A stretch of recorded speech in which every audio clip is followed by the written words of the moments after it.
Good morning and welcome to Kunzang Pyo Choing. We're so glad to have you join us today for a teaching by Jetsunma Ahkon Lhamo. This teaching is particularly relevant right now because it was given in 1991, right after His Holiness Dilgo Khyense Rinpoche passed away.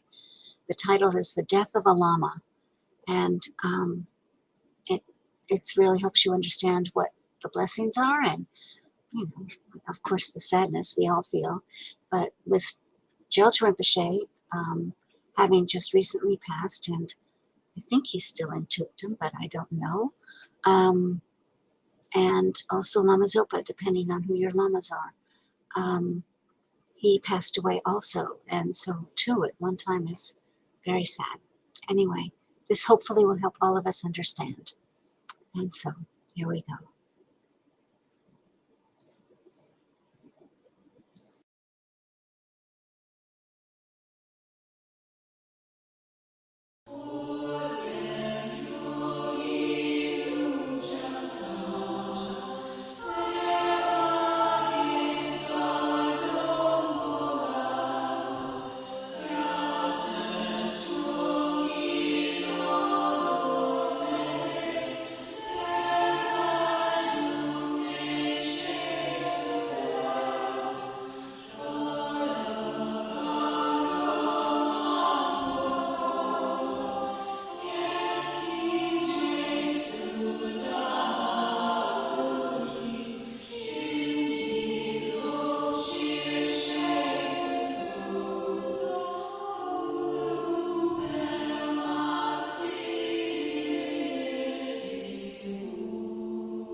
So today I had originally planned to teach differently than I'm going to teach this morning. And the reason why I've changed what I was going to do is in thinking about His Holiness Dilgo Khyense Rinpoche and his passing. I think that I would like to talk about the meaning of losing such a Lama as he, and how it pertains to our practice in this path, how we view the Lama. I don't think I can do that in the very few minutes that I have to talk. There's no way that one can actually accomplish that in such a short period of time, and I'm not really sure that I could even manage if I had a long time to talk. Because there's nothing in the world that has value anything like a Lama such as he. There's nothing in the world that can compare to it. In the world, we seem to think that many things are extremely valuable. We think of property as valuable. Certainly we think of money as the ultimate measure of value. It's so valuable. And we think of, if we're hungry, we think of food as being valuable. You know how focused you can get when you're really, really hungry, when you've only had, say, breakfast and haven't had your lunch yet, and it's dinner time already, and all you can think about is food. Food becomes the ultimate commodity. Food becomes the greatest blessing that there is in the world. And when we eat it with great gusto. Shove it in as fast as we can get it. And then we think about beauty as a tremendous commodity. Some people actually use their beauty to earn a living. Some people actually use their beauty to get by in life. Some people just enjoy their beauty and they think of it as a great blessing that they have. There are boats, there are cars, there's art. There are all kinds of things that we think in the world are so precious and irreplaceable. I know that people that are very, very much into art, into paintings and art, for instance, or sculpture, can almost be religious about how precious a certain object of art might be, especially if the artist is dead, and there's no way to have him produce again what he has produced before. That object becomes infinitely precious. But of all those things, although it's hard for us to understand unless we've really turned our minds toward the value of practice and the value of Dharma, it is extremely hard to understand how precious such a Lama is. The things that can be found in the world, according to Buddhist teaching, are things that have a beginning and have an end. Something that was painted had a time in which it was painted, had a time in which it was conceived in the mind of the artist. And according to the Buddhist teaching, if it has a time that it began, then it will have a time that it ends. The appearance of the Lama in the world is like that. Certainly there is a date that marks the Lama's birth, and therefore there is a date that marks the Lama's death. Everything that begins ends in samsara. But the difference is that while the painting may be so beautiful to look at the time that it exists on the earth, the blessing of the Lama comes to us directly from the mind of enlightenment, and the validity of what the Lama has brought to the world does not end. I think about Guru Rinpoche and the great blessing of his having brought Vajrayana Buddhism to Tibet, and how his teaching has survived intact and perfect, and how the blessing of what he gave so long ago has resulted in everything that you see here. Every teaching that you are able to hear here really comes directly from the blessing of Guru Rinpoche and from nowhere else. There is nothing else that can take responsibility for that. I think about the great cycles of Dharma revelation that have appeared in the world since the time of Guru Rinpoche, and they're all due to the blessing of his enlightenment. I think about Lord Buddha 2,500 years ago, who brought the Dharma to the world as we understand it now. Is pure, it is intact, it has not been changed, it has not been altered in any regard. And so everything that you see in the world that has anything to do with accomplishing the Buddhist path toward enlightenment results from Lord Buddha's teaching 2,500 years ago, and yet his body is not here. In Vajrayana Buddhism, we are taught that the appearance of one's own root guru, however simple that guru might appear, or however magnificent, in whatever way, the one that hooks you into the Dharma, that brings you to the Dharma, that ripens your mind within the context of the Dharma, that is to be considered your root guru. And that root guru's blessing, the blessing that is given to you through the accomplishment of the root guru, is none other than the blessing of Guru Rinpoche, is none other than the blessing of Lord Buddha. So that tremendous flow of empowerment does not end with the life of the Lama. In that regard, what we receive from the mind of enlightenment as it appears in the world, or from Lamas such as he, is far more precious than anything that can be found in the world. It has no end. There is no limit. The blessing is inconceivable. It's like dropping a rock into a pond, ripples and ripples and ripples. But in this case, they never end. There is never a time when that blessing does not exist, because it is passed on from student, to teacher to student to teacher to student in an unbroken chain. And the quality, the quantity of whatever realization is brought about is passed on.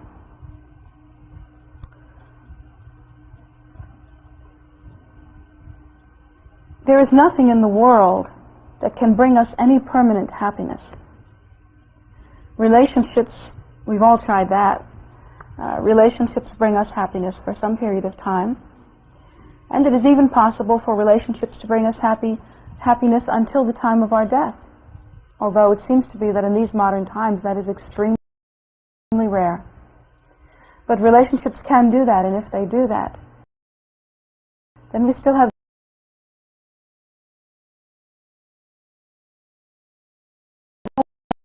in pairs, little under ordinary circumstances. So one cannot bring the validity or the happiness or the joy, the sharing that one might have, even during the most wonderful of relationships, into the afterlife state, into the bardo. One enters into the bardo alone, only with the content of one's mind stream. However, if the relationship was with one's root guru, and if it were based on pure view, and if it were based on devotion, and if it were with a Lama such as His Holiness Dilgo Khyense Rinpoche, the benefit of that relationship actually goes into the after-death state with one, in that it has ripened the mind. It has changed the quality and capacity of the mind.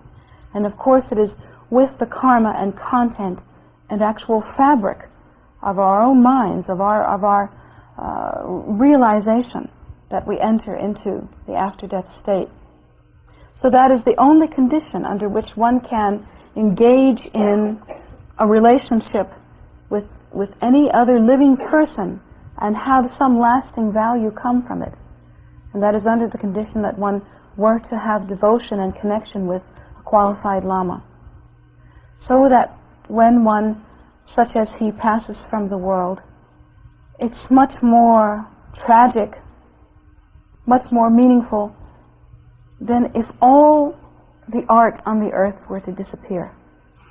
It's much more tragic and much more meaningful than if all the human relationships that brought us any happiness in the world might disappear.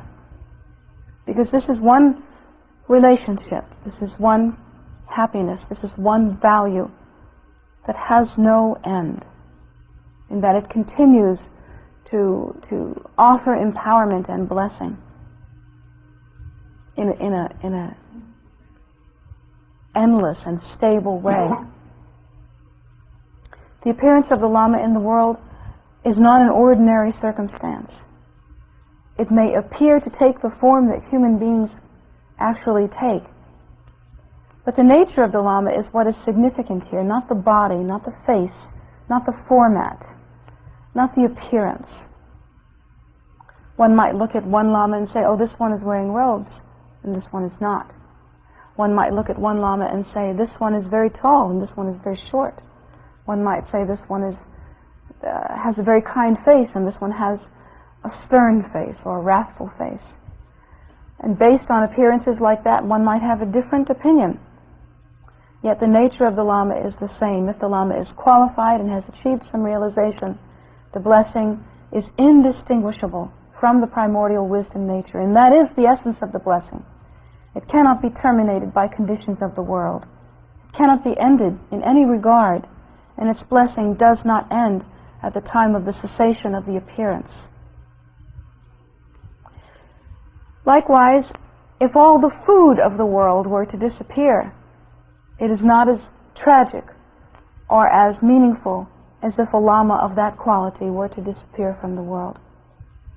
Well now, it sounds like we ought to take issue with that. It sounds like in each of our lives, if we had a choice between the passing of such a one as he and the taking away of all of our food, we might naturally wish that we could still have our food, because our food is our life. Within a very short time after the taking away of food, we would no longer live.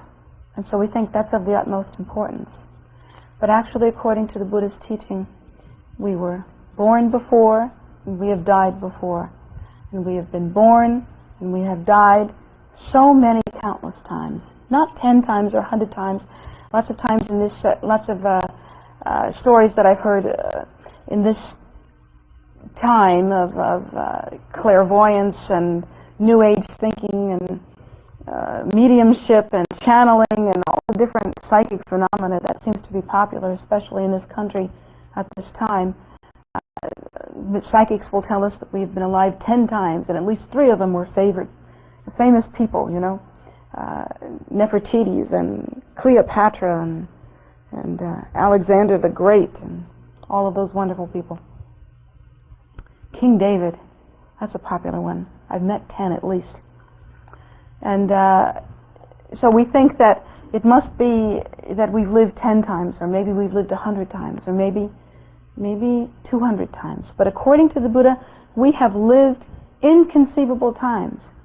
Now, who knows what life forms that we have taken? According to the Buddha, there are many, many different life forms, but certainly we know that in most of those life forms we must have needed some kind of sustenance. And if we have lived even 100 times before, where is the sustenance that we took before? How does it do us any good? How does it benefit us now?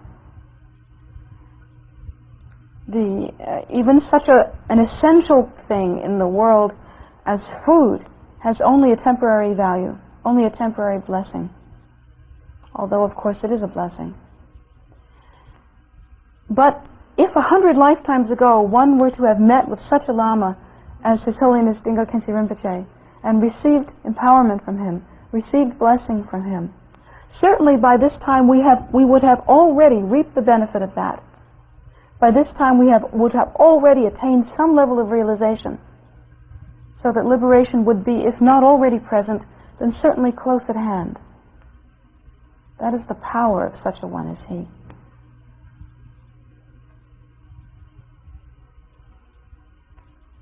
I feel that in my life, there's really only a certain value that one can put on this present incarnation. First and foremost, in my mind, it seems that my present incarnation would only be important if I could be of benefit to sentient beings, because that's a personal choice that I have made within the context of my practice. So I hope that I am of benefit to sentient beings, and I hope that I am helping other sentient beings to go toward that permanent state of happiness that Lord Buddha called enlightenment, or the precious awakened state. So that to me is the value of this life. Other than that, the only other value of this life is to continue to broaden or to deepen one's realization. To deepen one's realization to the degree that one moves more and more close toward perfect Buddhahood. And so that to me is the only value of that life, really. If there were no potential to move closer to perfect Buddhahood, and if there were no benefit to sentient beings, what would be the point? So that I could revolve again in cyclic existence, so that I continue to experience birth and death, so that I continue to experience coming together and separation, so that I continue to experience impermanence, so that I continue to experience the chance mix of temporary happiness and temporary suffering that are the very format and fabric of cyclic existence. What would be the point? What would really be the point?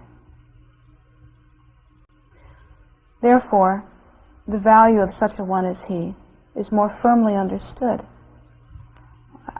Every prayer that I make from my heart consists of transforming this life into a perfect vehicle, this life, my life, into a perfect vehicle by which sentient beings will be benefited, and by which the movement toward Buddhahood will be accomplished. And not only that,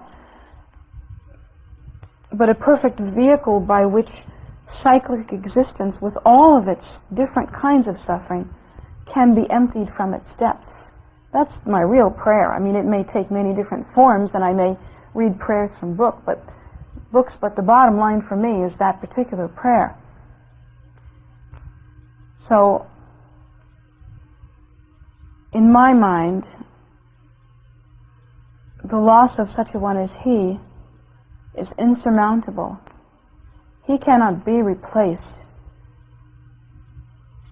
There is nothing in the world as precious as he. And that is, of course, true for me of my own root gurus. Most especially so, because it is they that hooked me and keep me safe and brought me to the Dharma. And that is the attitude of a Vajrayana practitioner. That we view things in the world as being relatively lightweight, really, compared to the weight and profundity and depth of such a one as he, and such an opportunity as the practice of Dharma that a Lama like he can afford to us. There's nothing of the world that can even come close. Even those things that support life, like food, breath, water. In the Vajrayana teaching, we are taught that we should avoid breaking samaya with one's root guru at the cost of one's life. To the cost of one's life. Now, that seems a little harsh, you know.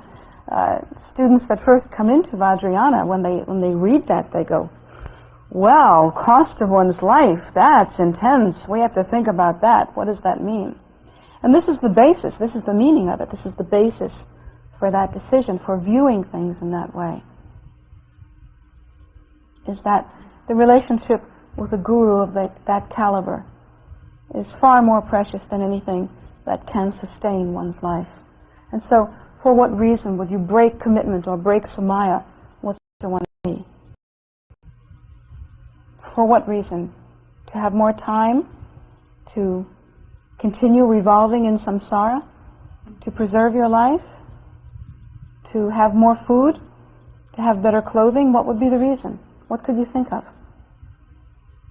Of course, the proper view is that there is no reason, because there is no value like that anywhere in the world. The other thought that comes to my mind when I think about the passing of such a one as Dilgo Khyense Rinpoche is the tremendous blessing that Dharma affords us. Of course, I can speak only of this particular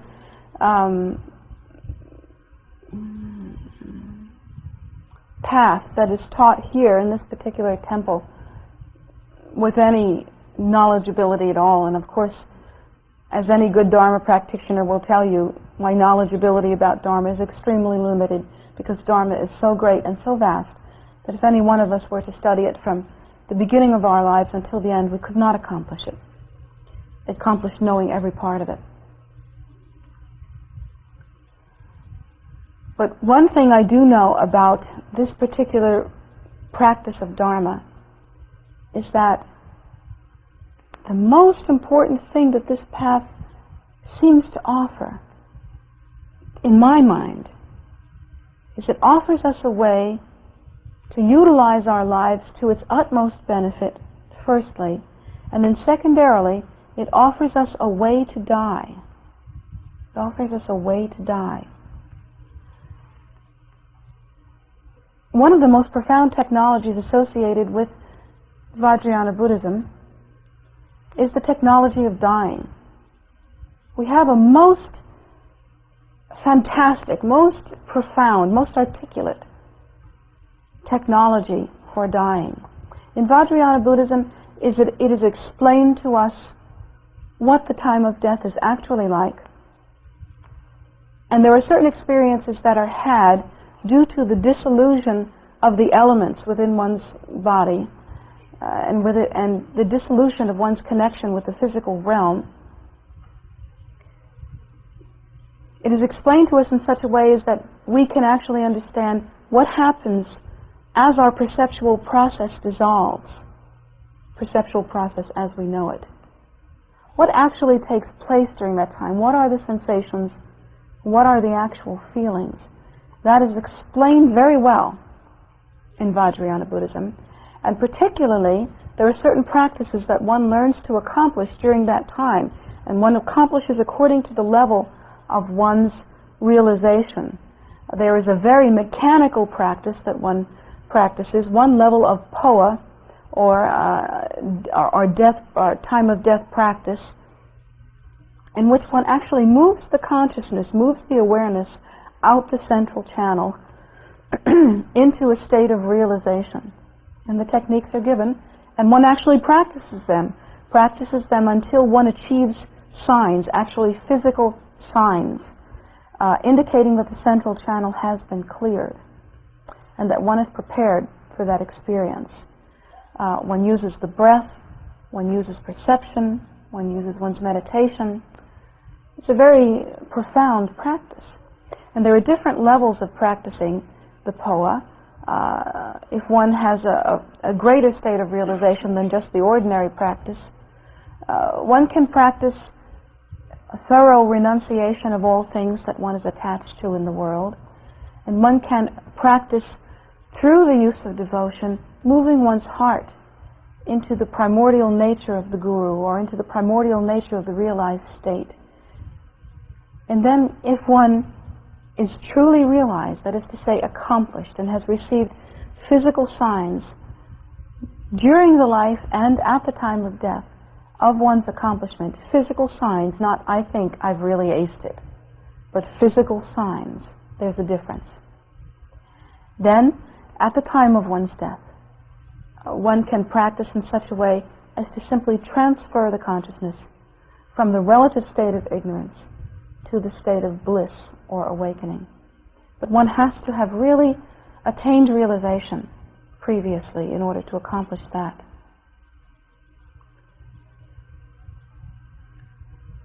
The teaching is such that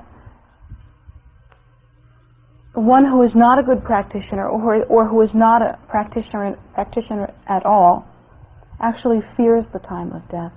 And you have something to fear. There is something to fear. The time of death is a very difficult time. Once the elements are dissolved, the mind is free to display itself in an instantaneous way, and that does not mean that only the good qualities of the mind are able to display themselves.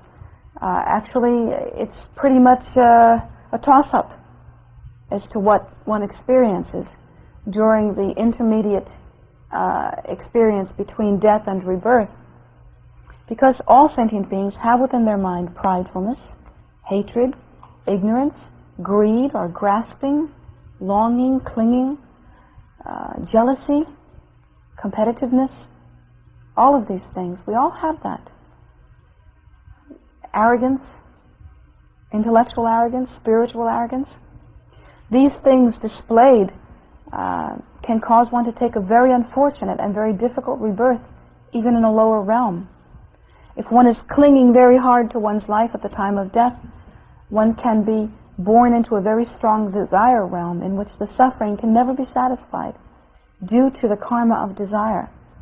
If one experiences a great deal of competitiveness and pride, one can be born into a very competitive realm, a realm that is actually called a God realm, but it's a God realm of great suffering, in that all one experiences is a deeply competitive atmosphere and a warlike mind state, and it's experienced constantly. And if one dies with anger, resentfulness, vengefulness, hatred, that mind can display itself as being reborn in a very hellish realm. All of these things can and do occur. The experiences that happen at the time of death, if not understood, are easily mistaken. For instance, if one is truly a solid and practiced meditator, if one has accomplished in meditation, that means has recognized, and this is recognized with visible signs, the primordial wisdom nature, then at the time of death, one will again recognize the primordial wisdom nature. But for most sentient beings, and that is to say, all sentient beings who have not achieved the rainbow body at the time of death, again with signs, that experience of the primordial wisdom nature is not recognizable, and it is experienced as a period of dullness or sleepiness, as though one's consciousness or awareness had temporarily fainted. That is the experience of the majority. How can I say how majority that is? 99.999999% of sentient beings experience that at the time of their death. At the time of one's death, one can experience a condition of great, strong color impression. And there are two major colors that are experienced, one of red and one of white. If one is not trained to understand what each of those experiences mean and how to respond to them appropriately, one will run from fear from the intensity of that experience. While if one is trained and prepared for that experience, one will understand what the nature of that experience is, and in opening to that experience, one will achieve realization. So there are many experiences that one needs to understand, and much technology that must be accomplished during the time of one's death. The one who is not accomplished in that way is afraid at the time of one's death. And even though they think that they are ready to go and that they are very old, and sometimes old people will say that they're ready to let go because they are feeling much pain or much suffering, still, at the moment of death, when one's breathing stops and one cannot take breath again, there is fear. One wishes to breathe again. That is natural. Furthermore, one tries to remain aware of one's life, one tries to hold on to the phenomena of life as much as possible at the very moment of death. And these are situations that must be overcome by one's practice. because they lead to no good. They are not fortunate situations. If one has practiced in an intermediate way and has received some signs, some indication of one's accomplishment, if one has achieved some level of faith and devotion, particularly of faith and devotion, these can be most comforting. If one has accumulated a great deal of merit and is confident in that, and particularly due to the blessing of one's practice, the mind has relaxed to some degree. If that has occurred, then one will not so much be afraid of the time of death. One will be resigned to death and relaxed at the time of death. That is a rare, but more commonly found condition amongst practitioners. Then the last condition, which is the most extremely beneficial, most extremely auspicious condition of all, and that is the condition of the accomplished practitioner, one such as His Holiness Dilgo Khyense Rinpoche. And that condition is that one is happy. One is joyful with expectation of the time of death. One looks forward to death. Death is the walking through the door of liberation, because one such as he only enters into nirvana. That is the only condition that one such as he can experience. He leaves the entrapment that he willingly engaged in to enter into the physical body. He leaves all of the entrapment and all the limitation of the physical body, all of its cumbersomeness that he willingly took on in order to be of benefit to sentient beings, and joyfully enters again into his natural state, because he is the Dharmakaya Lama. That is the natural state of awakening, of precious liberation, free of any contrivance, free of any limitation, the pure, luminous, wakeful state. One such as he enters into that state. I have heard stories of accomplished practitioners who were not well-known lamas, who at the time of their death looked forward with, like children look forward toward Christmas, to the time of their death, to experience that liberation, because they had tasted it in their practice, and they were confident enough in the stability of their practice to understand that there was nothing that could occur to them at the time of their death other than that precious wakeful state. Precious wakeful state. So there are many stories like that, and those lamas at the time of their passing left us signs by which to have faith. There is one lama that recently died within our own lineage here, who during the time of his cremation, the time was set up at an auspicious time where his body was to be cremated. There was monsoon, great rainstorm, all around the place of cremation, and everyone was afraid that the body could not be cremated properly. And the wonderful, miraculous thing that happened was that all around the monsoon poured, and right around the place of his cremation it was absolutely clear. There was no rain, and the sun shone.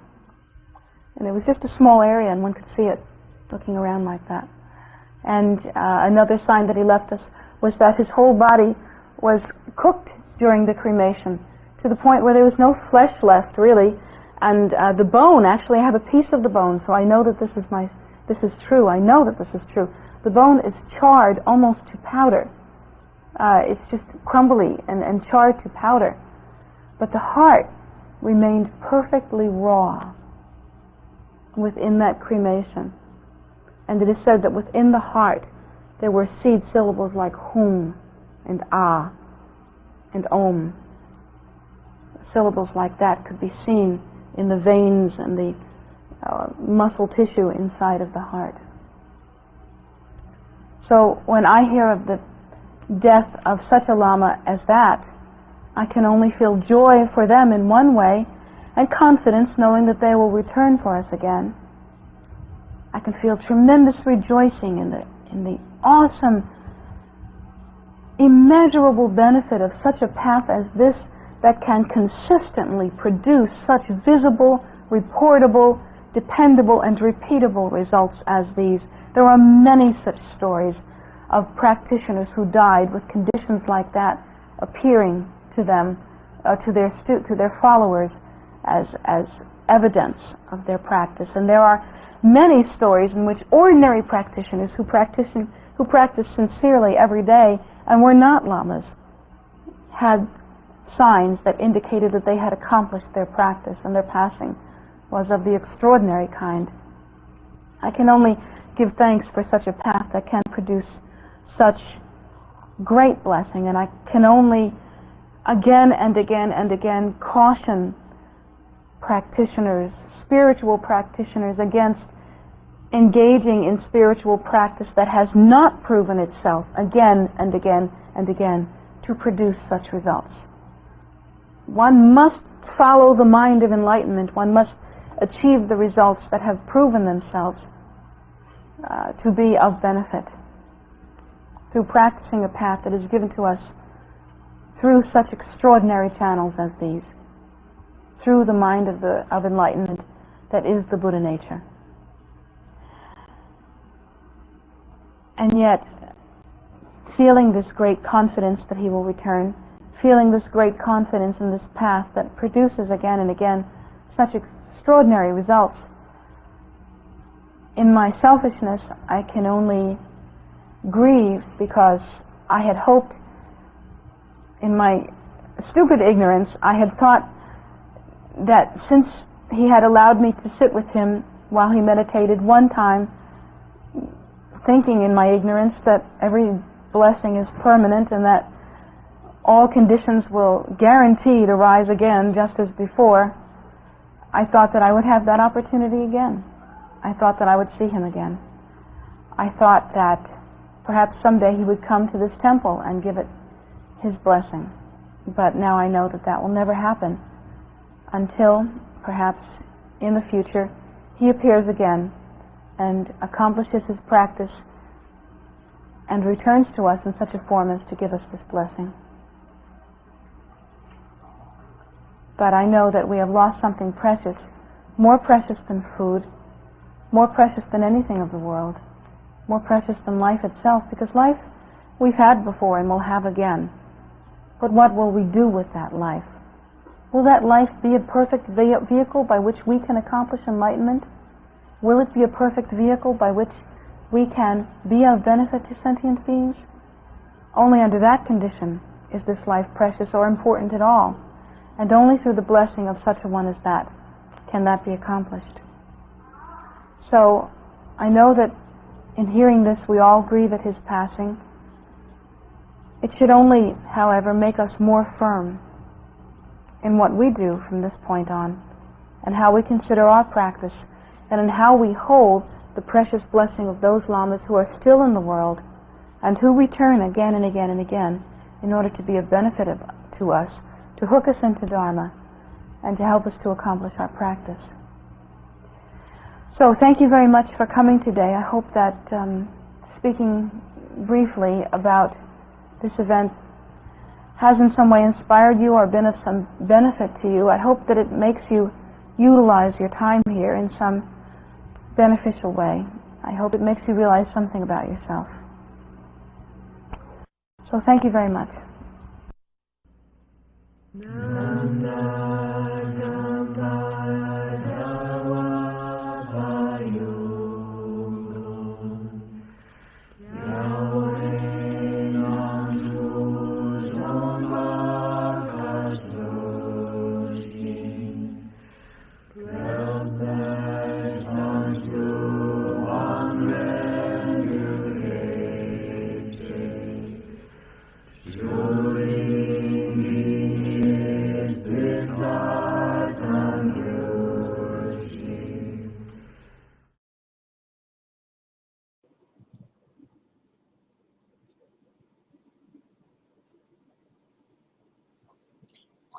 Thank you so much for joining us today and for listening to the teaching of Jetsunma. It's just always, there's always something in there for us, and I'm always honored to be part of it. So thank you for letting me do that. Anyway, we do show these teachings twice a week, Wednesday nights at 7:30 p.m. on YouTube and Sundays at 11 a.m. on YouTube as well. They're also archived on YouTube if you want to go watch again, or you missed it and came in halfway, or however that worked out. And so, please,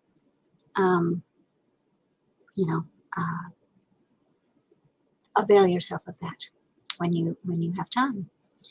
We also have a meditation Saturdays and Sundays at 10 a.m. that's led by one of our nuns here at the temple. And so that's available for you. It's, let's see. So, brain freeze here. In addition, we have Medicine Buddha every evening at 7 p.m. on Facebook. And we have feast offerings or soak offerings. It's a food offering ceremony that brings about tremendous merit. And we have those every day, Monday through Friday at 5:30, Saturdays at noon, and then Sundays at 2. All those, the previous ones are all on Zoom, but the Sunday at 2 is live at the Guru Rinpoche statue across the street. So we do try to stream it on Facebook Live, which is about the only thing we can get to over there with no internet. So we sort of try to do that with a phone and cell service and whatnot. It's an iffy thing. It sometimes happens and sometimes not. So come in person, because that happens always. So Sundays at 2. I mean, unless it's pouring rain. The temple inside is open now on Saturdays and Sundays from 11 to 4. No masks required, which is totally awesome. And it's also, the outdoors are open every day from dawn to dusk. And we invite you to come and walk the land, or, just walk the trails and, see the stupas and the crystals and all the things that make those lands special. There are statues in front of the land. And then on our side, we've got lots of other statues and also stupas. And in addition, animals for your delight. What can I say? They're just delightful animals. We've recently gotten 4 young baby goats. They're baby pygmy goats, and they are as sweet and as loving as you could possibly imagine, and very funny. And escape artists. They're all Houdinis, but come pet them. Come. I think they're still bottle feeding. We'll see, and so forth. Anyway, so you're invited to participate in all of these things always. We welcome you anytime. We try to have so many things online so that you are able to come whether you're here or not, and able to receive the Dharma. That's our greatest wish. If you have any questions at all ever, email us at kpc@tara.org. And if you want to join any of our online events, you can go to the calendar on tara.org, which is our main website, and you can find those events on there. And when you click on them, you can, if they're online, you'll find out where, and if there's a code, you'll find that out, and the practice you can download. So all of those things are right there on the calendar. And if you'd like to make an offering to Jetsunma, having just received one of her teachings, you are most welcome to do so. It will probably go to feeding and clothing all kinds of people, because she's amazing at the amount of offerings she puts out every day. But her PayPal account is jetsunmagift@gmail.com. That is in the chat there. So you can find that there, jetsunmagift, all one word, @gmail.com. In any case, thank you so much again. We invite you to join us at any or all of the events we put online, and at the temple any and all times that you can make it. So thanks. And hope your practice is good, and hope you enjoy your day and your week, and see you soon. Take care.